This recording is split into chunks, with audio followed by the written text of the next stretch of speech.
শুধু দর্শক, আজানের জন্য বিরতি। আমরা দেখতে পাচ্ছি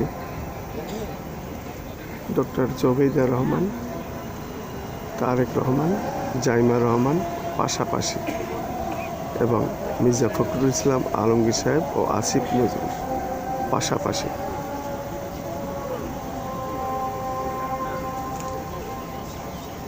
আমিন। বেগম খালেদা জিয়া 2 মেয়াদে 1991, 96, 2001 থেকে 6 দেশের অর্থনীতিতে বেশ কিছু গুরুত্বপূর্ণ অগ্রগতি দেখা যায় এবং অবকাঠামো উন্নয়ন এসব পরিবর্তন দেশের অর্থনীতিকে আরও শক্ত ভিত্তির উপর দাঁড় করাতে সাহায্য করেছে। একই সময়ে সামাজিক উন্নয়নের ক্ষেত্রেও তার কিছু উদ্যোগ খুবই গুরুত্বপূর্ণ ছিল। শিক্ষা ও মানুষের দক্ষতা বাড়ানোর জন্য নেওয়া কর্মসূচিগুলো যেমন ফুড ফর এডুকেশন, প্রাথমিক শিক্ষার বিস্তার, মেয়েদের পড়াশোনার সহায়তা অনেক দরিদ্র পরিবারকে নতুন আশার আলো দেখিয়েছিল। এর ফলে আরও বেশি বেশি মেয়ে স্কুলে যেতে পেরেছে এবং নারী শিক্ষা এগিয়ে গিয়েছে। আর দেশের নারীর অংশগ্রহণ যে পর্যায়ে তার পেছনে এসব উদ্যোগ বড় ভূমিকা।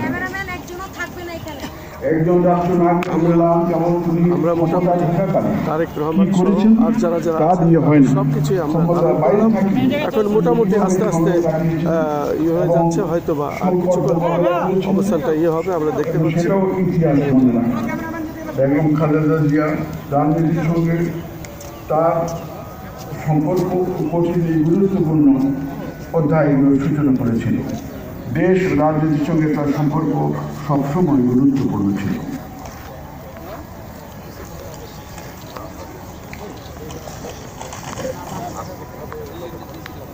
তিনি একথা বলেছিলেন, বাংলাদেশ ছাড়া আমার কোনো ঘর নেই। এই কথাটা আমাদের সবাইকে মনে করিয়ে দেয় যে আমাদের ভবিষ্যৎ এই দেশের সাথে অঙ্গাঙ্গিভাবে জড়িত। দেশের স্থিতিশীলতা, মানুষের আস্থা যতটা বাড়বে আমাদের সবার সুযোগ ততটা বাড়বে। ব্যবসায়িক সমাজও এমন একটি বাংলাদেশ চায় যেখানে নিয়ম কানুন শক্ত হবে, বিশ্বাস তৈরি হবে, তরুণ প্রজন্ম সামনে এগিয়ে যাওয়ার আরও বেশি সুযোগ পাবে।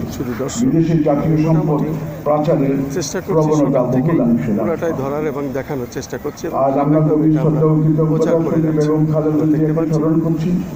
ইতিহাস তার অবদানকে নিজস্ব মূল্যায়ন সংরক্ষণ করবে, আর আমাদের দায়িত্ব হবে শালীনতা, সংযম ও সম্মানের সঙ্গে সেই স্মৃতিকে ধারণ করা এবং তার বিশ্বাসকে সামনের দিকে এগিয়ে নিয়ে যাওয়া।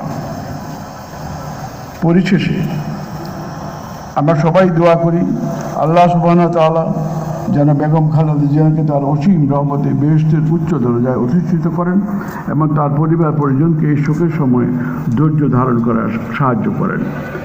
আমি আমার বক্তব্য এই বলে শেষ করব, বেগম খালেদা জিয়া শুধু একজন রাজনৈতিক নেতৃত্ব ছিলেন না, তিনি পারিবারিক গণ্ডি পেরিয়ে যখন রাজনীতিতে আসলেন তখন তিনি পুরা পরিবারকে ভুলে যান নাই, পুরা সমাজকে ভুলে যান নাই, পুরা সিস্টেমকে ভুলে যান নাই।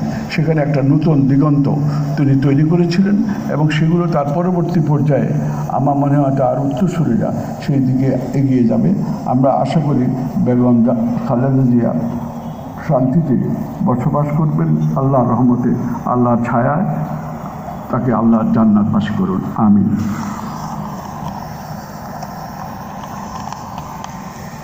আমরা সকলকে বন্ধু হিসাবে দেখতে চাই, কিন্তু কেউ যদি আমাদের বন্ধুর বেশে প্রভু হতে চায় সেটা আমরা কখনো মেনে নেব না, মানতে দিব না, বলেছিলেন বেগম খালেদা জিয়া। আজ যখন আমরা বাংলাদেশপন্থী রাজনীতির কথা শুনি, সবার আগে বাংলাদেশ দেখতে পাই, তখন খালেদা জিয়াকে মনে পড়ে যায়। আলোচনার এই পর্যায়ে বিশিষ্ট অর্থনীতিবিদ